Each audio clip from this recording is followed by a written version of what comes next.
Hello, আসসালামু আলাইকুম। আমার ভাই বোনেরা তোমরা সবাই কেমন আছো? আশা করি তোমরা ভালো আছো। আলহামদুলিল্লাহ, আমিও তোমাদের দোয়ায় ভালো আছি। আজকে আমি তোমাদের সাথে শেয়ার করব খিচুড়ি রান্না। দেখো, আমি খিচুড়ির মধ্যে সেখানে পেঁয়াজ কুচি, তেল দিয়ে এখানে রসুন বাটা, আদা বাটা, সস, হলুদ, মরিচ সব কিছু দিয়ে মশলাটা ভালো করে কষিয়ে নিয়ে এখন আমি চাউল দিয়ে দিব। চাউলের মধ্যে মুগের ডাল এবং মশারির ডাল দিয়ে দিয়েছি। সেটা এখন আমি ভালো করে কষিয়ে নেব। কারণ কি জানো, যখন চাউলটা ভালো করে কষিয়ে না নিলে পরে হলুদ কালারটা সুন্দর হয় না। এখন আমি পানি দিয়ে এটাকে কিছুক্ষণ নাড়াচাড়া করে নেব। আমি পাতলা খিচুড়ি রান্না করব, তার জন্য পানি বেশি করে দিয়েছি। এদিকে দেখো, আমার দুইটা ছেলে এরা ডিম চুলাচ্ছে। আমি ডিম বোনা করব, সেই ডিমটা ওরাই ছুলিয়ে দিচ্ছে।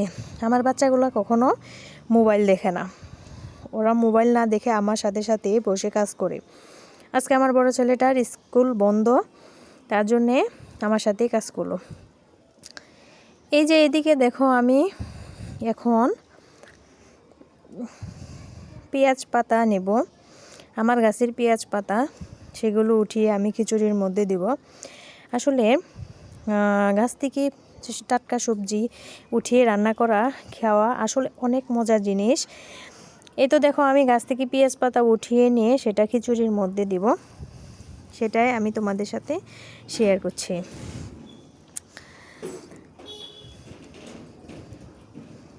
এই তো দেখো, পেঁয়াজ পাতাগুলো উঠানো শেষ আমার। এখন আমি পেঁয়াজ পাতাগুলো এখন আমি কেটে নেব।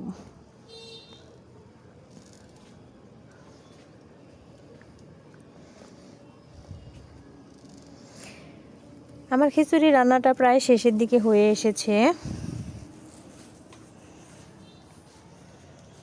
এখানে খিচুড়ির মধ্যে দেখো, আমি জলপাই দিয়ে দিলাম এবং পেঁয়াজ কুচিগুলা দিয়ে দিলাম। জলপাইগুলা দিলে কি খিচুড়ির সাথে জলপাই একটু টক টক লাগে, খুব মজা লাগবে। অনেকে আচার দিয়ে খায়, আমরা আমাদের ঘরে টাটকা জলপাই ছিল বলে জলপাইগুলা দিয়ে দিলাম। এখন আমি ভালো করে নাড়াচাড়া দিয়ে এগুলোকে মিক্সড করে নেব।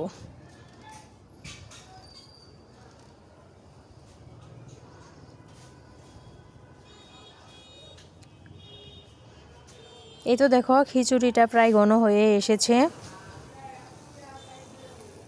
এখন আমি খিচুড়িটাকে নামাবো, তার জন্য রাইস কুকারটা ভালো করে ধুয়ে নিব। পানিটা ফেলে দিলাম।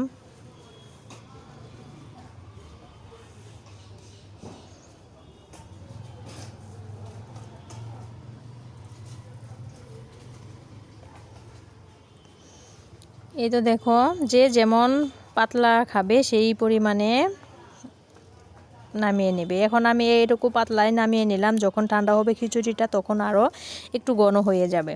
এখন দেখো, খিচুড়ির মধ্যে আমি তেল দিয়ে দিলাম, কারণ সরিষার তেল দিলে খিচুড়িটা আরও অনেক মজা লাগে। এই তো দেখো, আমার খিচুড়ি রান্না শেষ। এদিকে খিচুড়ি রান্নার সাথে আমি ডিম বোনা করেছি, ডিম বোনাটা দিয়ে আমি খিচুড়িটা খাবো। দেখো, তোমরা সবাই ভালো থেকো। ভিডিওটা যদি ভালোবাসো তাহলে সাবস্ক্রাইব করে এবং লাইক শেয়ার করে পাশে থেকো, কারণ তোমাদের ভালোবাসা ছাড়া আসলে এগোতে পারবো না। তোমরা সবাই সাপোর্ট করে এগিয়ে নিয়ে যেও, এটাই আমার কামনা। তোমরা সবাই ভালো থেকো। আসসালামু আলাইকুম।